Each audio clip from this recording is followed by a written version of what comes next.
mucho de la contaminación. Y algunas cosas han cambiado, pero todavía, por ejemplo, se esperaba que para el 96 ya se mire algo tan diferente y eso definitivamente no ha ocurrido porque estamos todavía mirando muchísima contaminación en el agua. So maybe you can refer, Sean, thanks for this historical context, but how does your organization work directly making efforts to get towards our our goal of having clean water? Yeah, so the Clean Water Act really was one of the first tools that groups like Soundkeeper started leveraging when we were created. So we were founded almost 40 years ago, in a model a lot like some other water keeper organizations around the country. It started 60 years ago on the Hudson River. People really using the law to protect their waterways, uh, through lawsuits, through administrative action. So going in front of state departments of ecology, for example, and pushing for changes in the rules and the regulations. And so that's what we do here. That's really the bread and butter core aspect of our work is that enforcing the Clean Water Act, using its tools, leveraging our advocates in Olympia to work with state agencies and with the federal government to make sure that all the permits that we have in place are the most protective and innovative, to make sure that they're being enforced, to make sure that they're being developed with communities and working all together at the same time. That's wonderful. Thanks for all your work and for doing the things that for us to be protected in our communities, but also our habitat.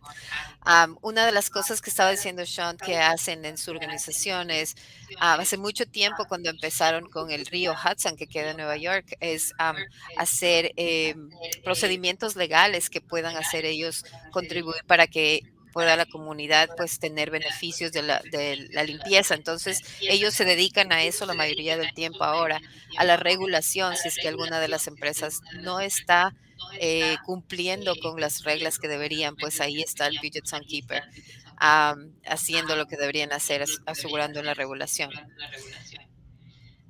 Um, Sean, one follow-up question that I have is, um, how do you do the patrolling and how does that link to your mission? And what do you look for when you go out? Because it's such a good thing to do to be out on the waters. Where do you patrol? How often?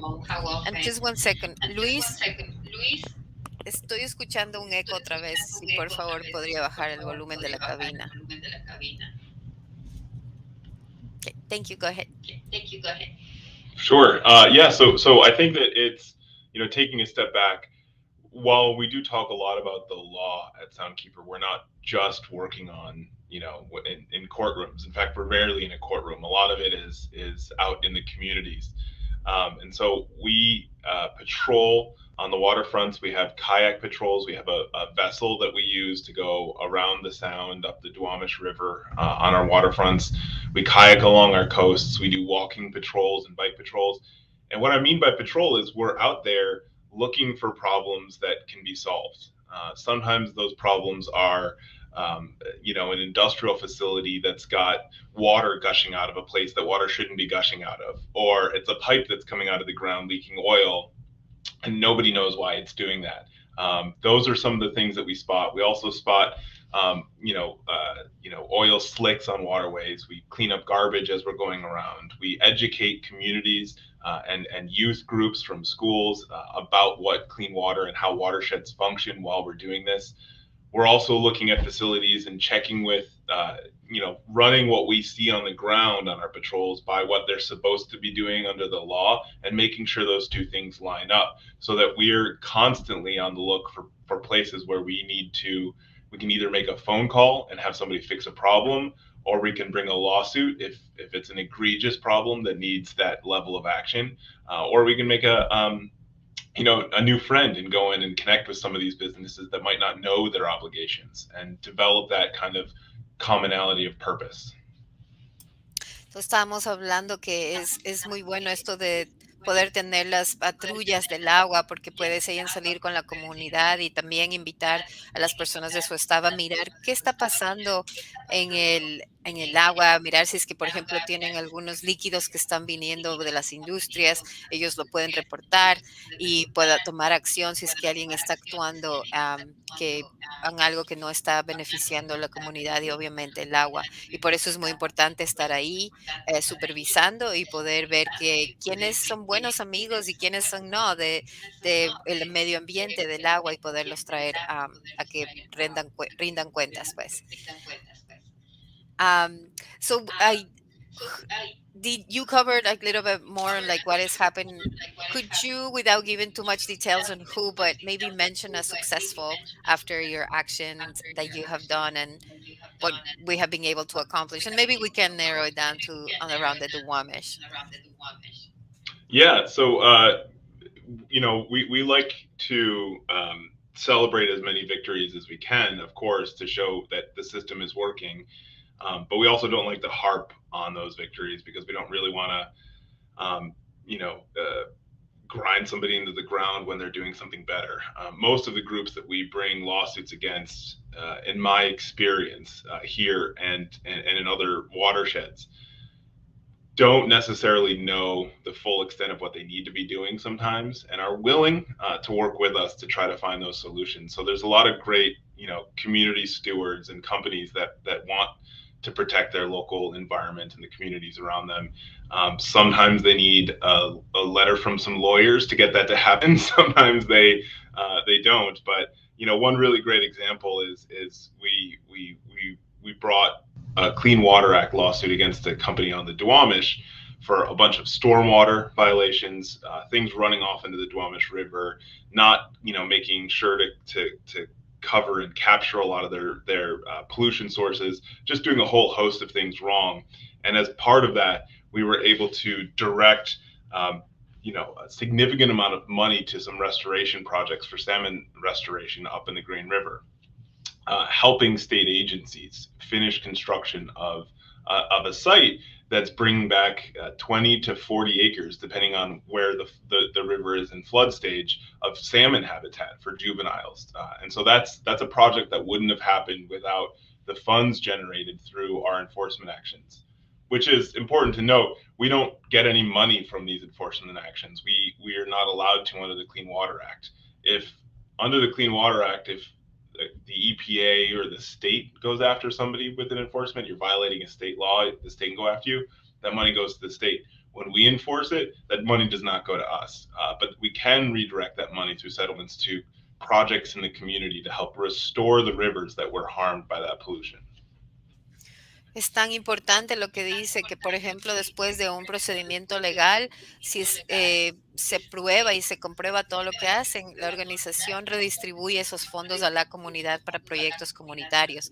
Por ejemplo, le pregunté si algo en el Duwamish que es más tangible y pues después de que encontraron violaciones en tal empresa, violaciones de que no estaban haciendo bien el conducto y la contaminación, se siguió el procedimiento legal y esos fondos del procedimiento fueron a beneficiar a la comunidad para proyectos que pueden hacer con jóvenes o para restauración, por ejemplo, del salmón, y que es tan importante para poder nosotros mejorar el medio ambiente. I'm very grateful to all the things that you do to protect the water and to definitely to be our eyes on the water when you are acting, bringing those patrols. What is and this is a little bit of a tricky question, but when you came to Seattle, because you moved from the East Coast, what was something that was an eye opening for you, saying, "Wow, I really need to work in this." Like, what has been disheartening to see that still some violations are happening on the water or on the Duwamish, um, that has made your work even more meaningful because you have quite a lot of experience in doing this work. But were you surprised to see what you saw around the Duwamish, or like anything that you would like to share about that? Yeah, that's not a tricky question. It's a pretty simple one, and from the start, I think one of the things that struck me the most about the Duwamish was that for the community to get out onto that river, which is always described as Seattle's only river. The community has to, push aside piles of debris, climb through a fence, get over, like metaphorically or literally speaking, has so much difficulty accessing this only river in Seattle, and thoroughly enjoying it as a community resource. Moreover, what's going on there is negatively impacting the communities around it. So there's so much work to be done to make it a place where everybody can coexist, and it's possible. It's done all over the country.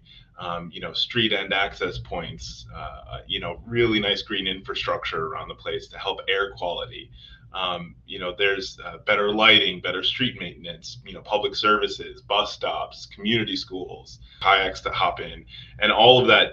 Tribes have difficulty accessing, the communities have difficulty accessing, and getting to waters is the first step in turning people's minds around on how that's a resource. If you can't see the water, whether you're the mayor, the governor, or somebody working in one of the facilities along it, if you're not looking at the water, you don't value the water. So we need to have people to be able to get to, see, and enjoy the water before we can start to turn around a lot of the work needed, and accelerate that towards that, vibrant community resource that we know it should be and it can be. Now that you mentioned the vibrant communities, it is important that we also let community know that your amazing work and supporting other things, not just water related, which this community having cumulative impacts of many different sources of environmental injustices. You've been having a great support, or you've been giving a great support and help to these communities about the air. Um, and everything to us relate, right? Like when you live in an environmental justice community, how the water relates and what's happening, and also bring the other injustices. But would you like to talk a little bit more about that as well, those intersections? Yeah, that's a great point, and it's a lot of what we do is work on water. That's I got the background here with water on it and and things. It's very much tied to air, though it's all one and the same. Starting from the largest level with climate change. Climate change is an air atmosphere driven horrendous man-made problem affecting every facet of life, including waterways. So you can't work on saving watersheds without working on having clean air around them. And you can't work on supporting communities without working on air either. It's definitely all interconnected. And in places like the Duwamish, there's a host of air issues that range from pollution from airports, lead in aviation gasoline from prop planes flying in and out of local airports, all the way down to you know uh, particles of metal dust flying off of industrial sites. There's odors. There's all sorts of airborne toxins that come out of some of these facilities, and those, yes, they land on the water, and so we're concerned about the fish in their ingesting of those as well. But we're predominantly concerned about the communities there. But the good news is a lot of the same tools help a lot of those things. More trees, more open space, more pollinator habitat, better transparency and enforcement at industrial sites, innovations in how to coexist. So there's tons and tons and tons of solutions that can help fix the water, the air, the access to our waterfronts and open spaces, and help communities thrive. Estamos hablando un poquito de cómo hace la intersección del agua y del aire, todos los trabajos que hacen, porque si está el aire contaminado, obviamente que va a traer al agua también esa contaminación, y cómo podemos nosotros apoyar a la comunidad y trabajando juntos en algo que es tan importante de la justicia ambiental, ¿no? Porque lo que hacemos, el impacto y siempre perpetúa en toda la salud de la comunidad que vive alrededor. Entonces, es importante que nosotros podamos trabajar en esos dos componentes que han estado ya impactando tanto a la comunidad por tantos años, nuestra comunidad del Duwamish, y que tenemos el derecho de tener nosotros una mejor salud. Sean, and And also, oh, go ahead. just following up on that, I mean, it's not just important that we work together. It's I think it's vital that we always talk about the things together. Every time we have a conversation with an industrial site, again, and most of them want to fix things and be better neighbors, right?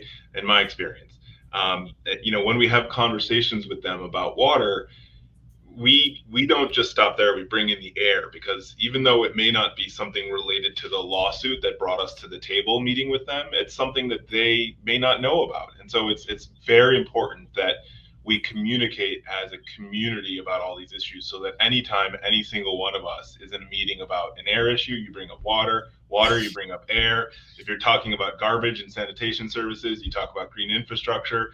And that leads to the point that, we really need everybody to be aware of our collective community vision for the Duwamish and where it's going, so that everyone knows what they can do to help make that success. Thank you. That's a very important point. And as you are referring to the collective, I also wanted to ask you, where do you think we are at with the government being along into this journey and also being part of the collective? Do you feel like we're in a good state to be able to accomplish our goals, or what is happening that we haven't been able to move to the speed of what the community would like us to move? Yeah, I think, I spent a couple years working for the federal government, and then I've spent many, many more years than that suing the federal government and working with them on solutions, innovations, and projects and new approaches to things. And I'll start by saying, I think the world of our public servants, and they get up and go to work every day hoping that they can figure out an innovative solution that helps everybody get better. That's by and large been my experience with everybody from municipalities, from towns, all the way up to the federal government. And one of the problems is the speed of change. It could take a year to hire somebody into a state or a county government position or federal government. A year. A lot of times you have an inability baked into our federal systems and our state systems, where you can't have people learn on the job from somebody while that person's retiring, because then that's two people doing one job, and that's not allowed.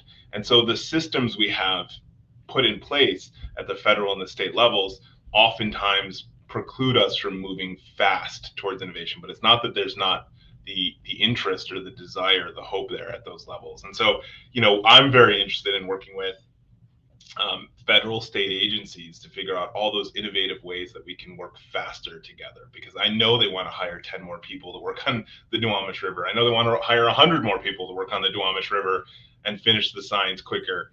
They just need help getting there. And that's another aspect of our work that we do with you and we do with others, is talking to our elected officials and saying they need more money. But you can't just throw $100 million at an agency without hiring an extra 10 people to manage that $100 million, because the 10 people that are working on the Duwamish right now are already working full-time jobs on it. So if you give them a lot more to do, they're going to do a lot more, because they're willing to and they're awesome people, but it's going to spread them thinner. And what we need 10 more people to help with that $100 million. So you kind of have to be all in on having a government partner there to run our science, our management, to mediate our conversations between parties. It's super important partner in all things progress.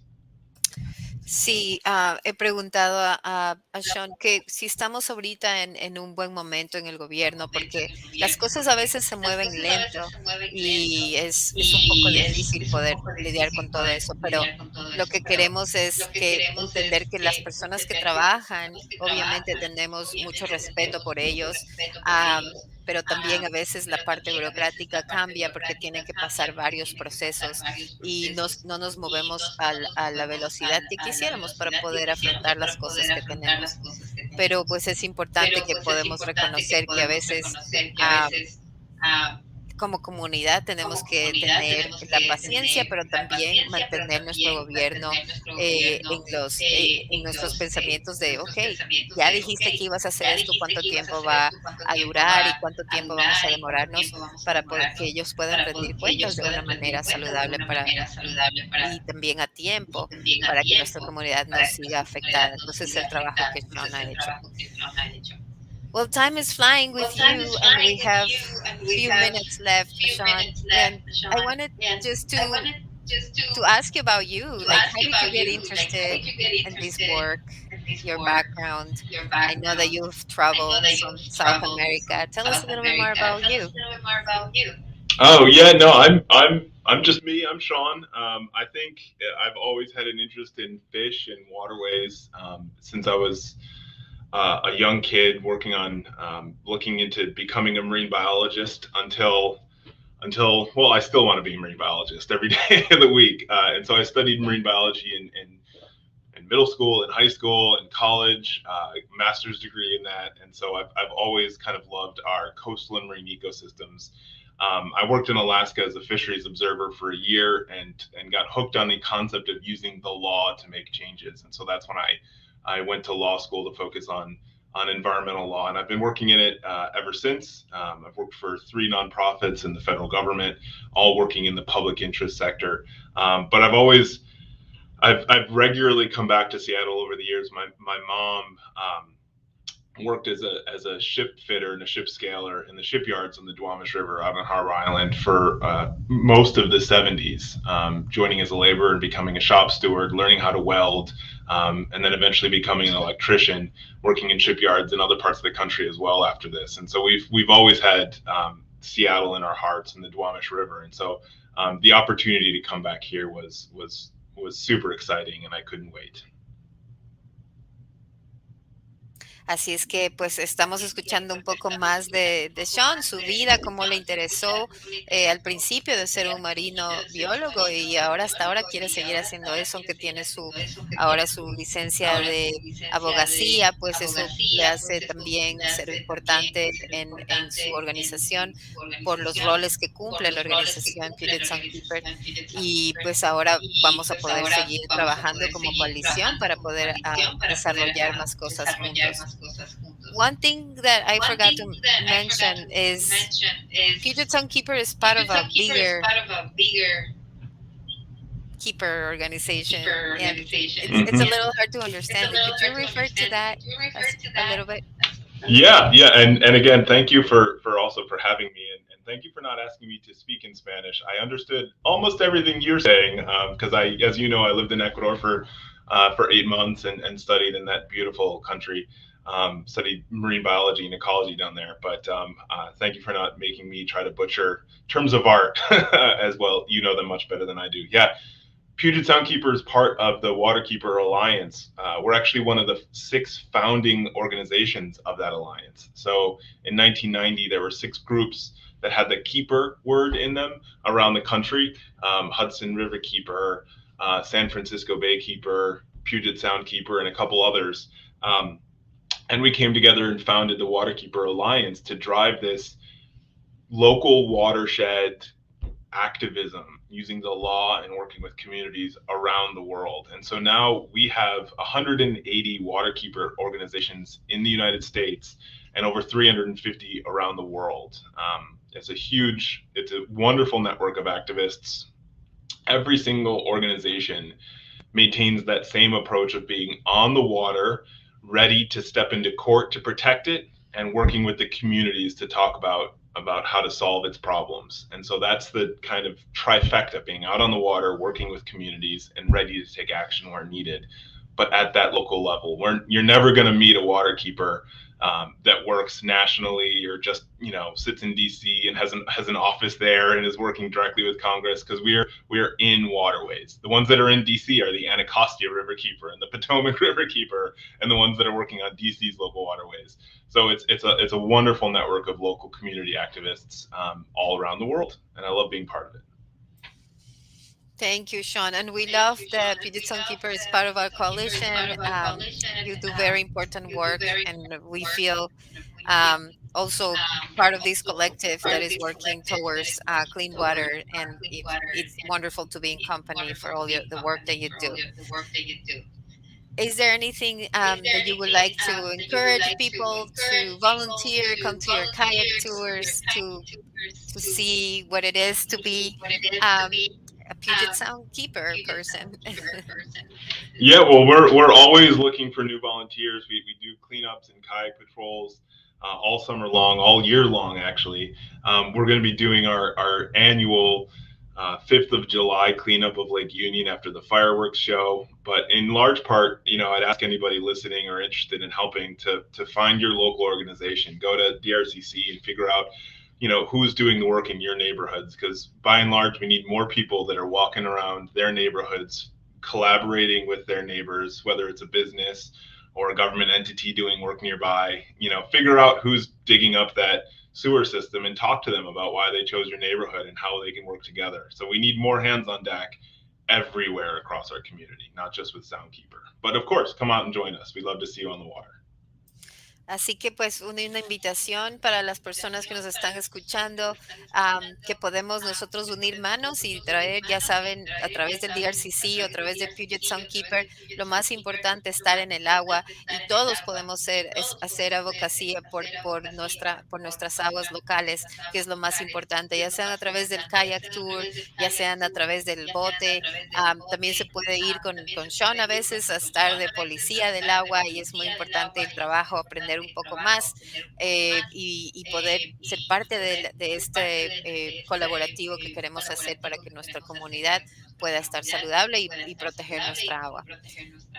Sean, thank you so much for being with us, and I'm sorry for the technical difficulties. I'm still hearing my echo, and it makes it a little hard, but you were great.